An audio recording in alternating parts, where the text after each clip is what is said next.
7ই October হামাসের নেতৃত্বে ফিলিস্তিনি মুক্তিকামী সংগঠনগুলো ইসরায়েলের সামরিক অভিযান চালানোর পর থেকেই ইসরায়েলি জায়নবাদী রাষ্ট্র প্রকল্প আদৌ টিকে থাকতে পারবে কিনা তা নিয়ে নানান জল্পনা কল্পনা চলছে। সম্প্রতি ব্রিটিশ গবেষণাভিত্তিক সংবাদ সংস্থা দ্য কনভারসেশন গত মঙ্গলবার একটি নিবন্ধ প্রকাশ করে। সেই প্রতিবেদনের শুরুতেই উল্লেখ করা হয়, ফিলিস্তিনি সশস্ত্র প্রতিরোধীদের সামরিক অভিযান আল আকসা ফ্লাড যেদিন পরিচালনা করা হয়, সেদিনই ইসরায়েলের জাতীয় নিরাপত্তা কৌশল ভেঙে পড়েছে।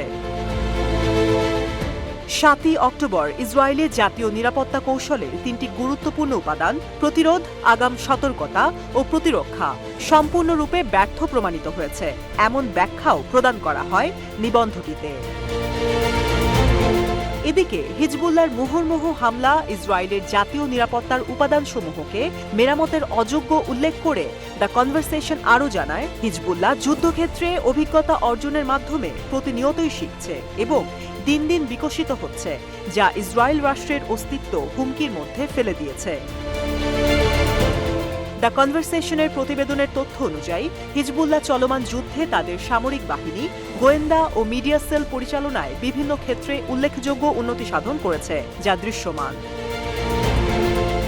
প্রতিবেদনে আরও বলা হয়, ইসরায়েলি আকাশ প্রতিরক্ষা ব্যবস্থার শক্তি ও দুর্বলতার যথাযথ অধ্যয়ন ও মূল্যায়ন করার পর হিজবুল্লাহ নতুন প্রযুক্তির ড্রোন ও ক্ষেপণাস্ত্রের মতন নতুন অস্ত্র প্রবর্তনের মাধ্যমে ইসরায়েলি দখলদারিত্বের বিরুদ্ধে জটিল আক্রমণে উল্লেখযোগ্য সফলতা লাভ করেছে।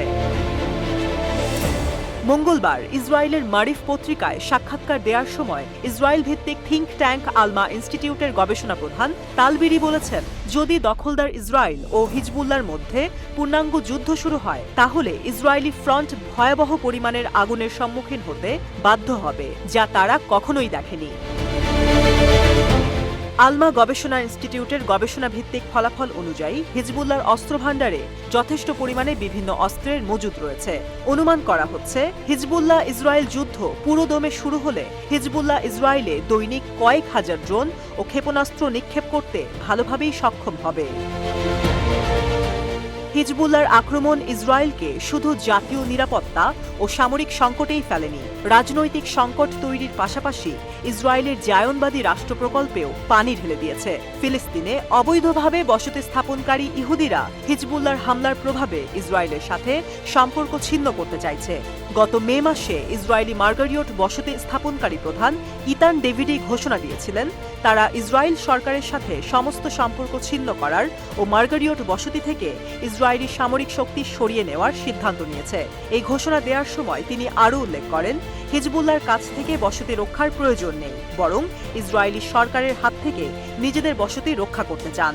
ইসরায়েল সরকারের সিদ্ধান্তই তাদের বসতি ধ্বংসের মূল কারণ হিসেবে ইতান ডেভিডি চিহ্নিত করেন।